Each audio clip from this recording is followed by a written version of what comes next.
Hi, I'm Jeanne. Welcome to Council Close-Ups. Today, I'm talking with Fai-Yee Xiong. Hello. He's a coordinator with Metro HRA. We're at Lebanon Hills Regional Park in Egan.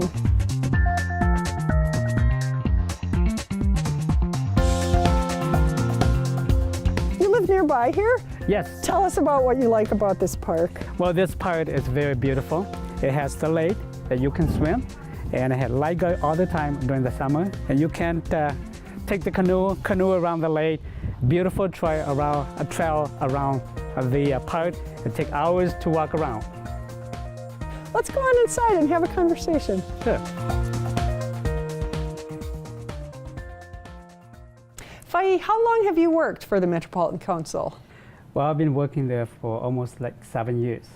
And what's your job? Well, I'm a housing coordinator. Basically, I am calculating rent for the tenants and then for our HAP portions.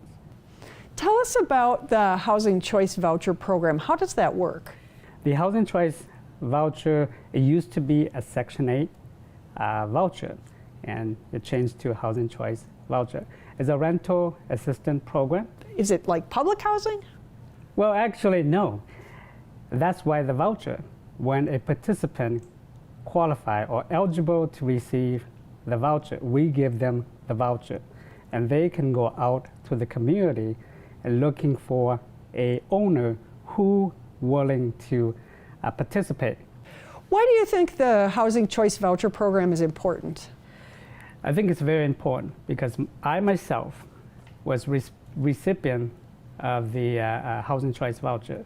It's usually formally called the Section 8. So my family, when we got here in the United States for a couple of years, we applied and then we qualified for the Housing Choice Voucher, and we got rent assistance through the government. And that is very important to us, and I know it's to the participant as well as nowadays. With the income, limited income that they have, it's very important for them to have a roof over their head. So to me, it's very significant and important because I in there and for a couple of years, and it benefit my family and it helped my family a lot. Tell us a little bit about your story. Sure. Well, my family, refugee, we came from Laos, and then we got into the camp in Thailand. And how long were you in the refugee camp in Thailand? 2 years. 2 years. What was that like for your family to be in camp?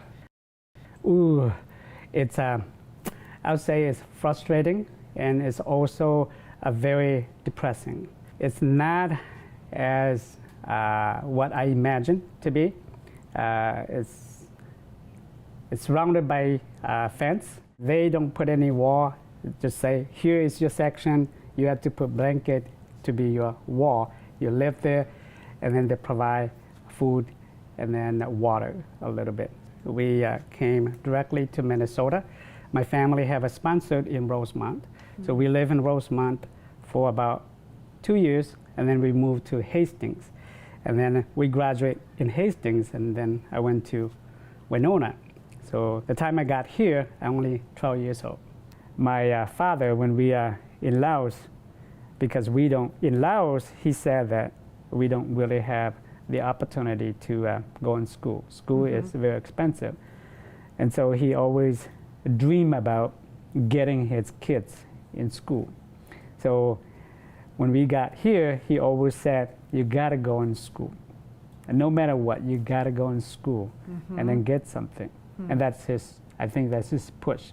And it's always vital to us that, you know, when you're seeing things like very traumatic, like you can't go in school, you live in poverty, and all those refugee, it's always kind of help you, motivate you to go and get your degree or go in school. Yeah. What are you most proud of about the work that you do? Well, every moment that I calculate a rent or paying someone a rent to help subsidize someone's house, I was always thinking, well, I make something happen to that family so that they have a house to stay for a month. So that is just pretty much what I'm proud. I'm just looking back to myself and say, well, I survived for a month. They survived for a month. Fai-Yee, thank you so much for talking with us today and sharing your story. It's been fun to get to know you better. Well, thank you, Jeanne. If you'd like to know more about the work of the Metro HRA and the Council, check out our website at metrocouncil.org.